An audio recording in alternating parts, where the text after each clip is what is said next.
Buonasera e ben ritrovati con il TG Flash di New Sicilia. Di seguito i titoli più importanti del pomeriggio. Arriva la sentenza della Corte d'Assise di Palermo per i due amanti di Cerda, accusati di aver ucciso il marito della donna e di averne fatto sparire il cadavere. I due sono stati condannati all'ergastolo.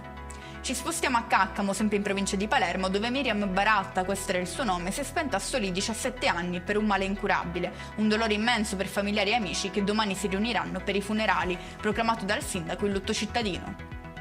Ancora un episodio di violenza nei confronti di un cane a Palermo. Due giovani di 20 e 22 anni, indagati adesso per maltrattamenti, lo avrebbero accerchiato e ridotto quasi in fin di vita. Uno dei due aggressori stava addirittura scavando una fossa per seppellire l'animale ancora vivo e dolorante. In manetta un 24enne arrestato a Misterbianco in provincia di Catania. Il giovane avrebbe aggredito la madre pretendendo una somma di denaro e chiedendole tra l'altro un passaggio per andare a comprare la droga. Chiudiamo con il meteo. Il bel tempo torna protagonista in Sicilia. Dopo la pioggia che oggi si è abbattuta su gran parte della regione, il sole è pronto a rivendicare il suo posto. Per domani però si prevede un calo delle temperature. E con questo è tutto, prossimo appuntamento domani alle 13:30. Grazie per averci seguito, arrivederci.